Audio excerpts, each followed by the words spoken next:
Right, Raptors and Warriors, and it's Steph Curry and Monica. This thing took a scary moment. Third quarter, Steph is doing Steph things, right? That's good, and it's a foul shot, and the Warriors are leading, and now we're in the third quarter, and the Warriors are up 5, and just watch Steph. Yeah, I literally was filling out my notes for this morning's show, and I had thoughts about this game, and then this happened, and everything sort of pauses, of course. Yes, he walked off under his own power. We'll have a quick update for you in a moment. Let me show you how this game ends, because the Warriors would find a way to win anyway. How good is this Brandon Pajemski? It's been great to see him sort of get healthy and find his stride. Remember, last year he had a little bit of a breakout, sort of in that all-rookie team conversation, and then hit some lulls with injuries, but both Pajemski and Kuminga being back and effective helps his team. And Jimmy Butler effective on the defensive end with the big block in the final 20 seconds. Draymond Green had a big night. Butler had 16 points, 11 rebounds, 12 assists, and the Warriors wind up winning by 3. Here was Draymond after on Steph. He hit that ground hard. You can hear it. It's crazy. Obviously a very scary moment for us, for him. Hopefully he's good. I think he speaks for everyone when he says that. Curry got an MRI last night. We're still waiting for the results. Missing Steph has, of course, always been an issue for Golden State. Since Jimmy Butler got there, for whatever this is worth, they've been much better without Steph. They're actually plus 60 in over 300 minutes when Steph is off the floor. Before his arrival, they had been minus 90 without Steph. So obviously, Jimmy Butler makes a difference. Close game, closer than I think most people thought, and in part because Steph Curry exited the game in the third quarter. He took a fall, legs. Some falls look bad. This one sounded bad. Did you hear it on the broadcast? The way he hit the ground, landed right on his tailbone. It sounded like a sack of potatoes. It was such a thud onto the basketball court. It sounds like it's not too serious, but he is going to miss the upcoming game, upcoming weekend. So what did you think when you saw that injury? Yeah, same as you. The sound was terrible. And then when you watch the replay, a lot of times when guys fall and it's a tailbone type injury, and usually that's because most of the time a guy, one of two ways, he's either taking a charge, right? It happens, and then you fall backwards, you don't catch yourself properly, or you get taken out of the air. It's not really either one with Curry, because he wasn't he doesn't elevate that high, but he kind of was going to shoot a layup, and the contact came across the lane and it hit him at just the right time. So he had no leverage in his upper body, and his whole upper body swung backwards, and he lands on his tailbone without bracing his fall. And it was weird because a lot of those you hit, and it's almost like a rolling fall. Like you don't land full weight out of the air on that part of your body. That's exactly what Curry did. And he grabbed it immediately. He's writhing in pain. Like the ball's going the other direction. He doesn't make the trip up the floor. Next thing you know, they show him, and he's sort of limping gingerly to the locker room. That could be a very serious injury. Now, I communicated with somebody with the Warriors today just to check. They said MRI was negative. He's going to be reevaluated on Monday. He's not playing tomorrow. Certainly could have been a lot worse. No structural damage there, which a lot of times, if it's really bad, you get a hairline fracture. Right. In your tailbone or your lower back. And guess what? That derails Golden State's season if that ended up being the case. So it sounds like they avoided the worst, but now it's just a matter of when does he get to the point where he's not playing with an incredible amount of soreness in his back. He's going to miss at least tomorrow, and we'll see beyond that.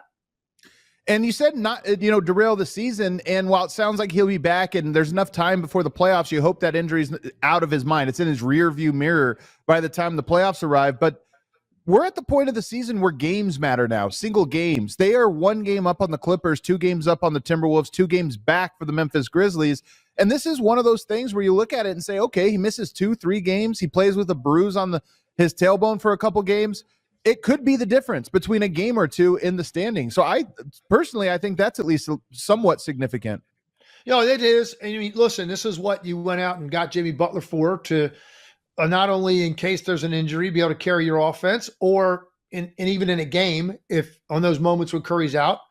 And Butler's been able to do it a couple of times now. He had a triple-double in this game. Didn't shoot well, but ended up filling the stat sheet. And then very strange anomaly from this game. Draymond Green took 14 threes.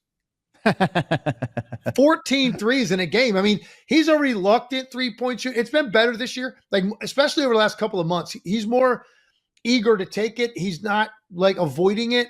He's taking it when it's there, but with Curry out, he goes and he hunts them. He ends up with 14 3-point attempts. I don't know if that's, I didn't read the article in the game. I don't know if that's his career high. I'm guessing it is. I don't think Draymond Green's ever taken more than 14 threes in a game. That would shock me if that were the case.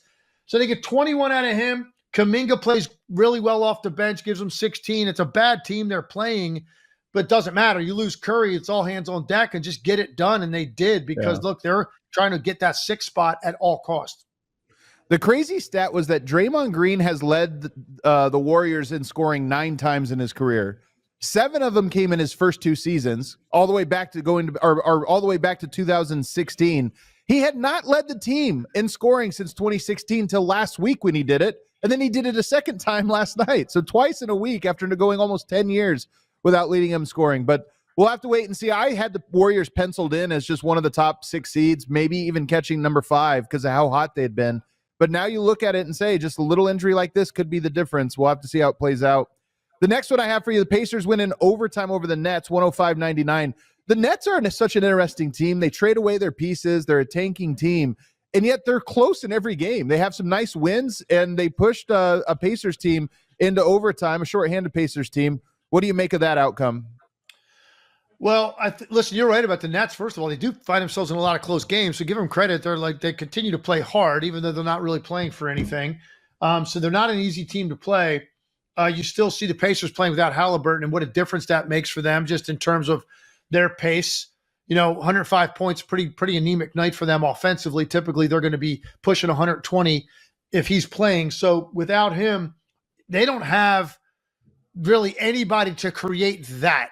They've got some other guards. That's not really their game. Nembhard is in a lot of ways is more like a point guard than a 2 guard, but he doesn't push the pedal the way that Halliburton does. So that's going to be a little bit more of a struggle offensively when he's out. I think, again, same situation, just fortunate to get the win. They're battling with Milwaukee for this 4-5 situation, which is really, really important, man. You're talking about home court in the first round against a really good team. That could matter in terms of who wins that series. So good win for them.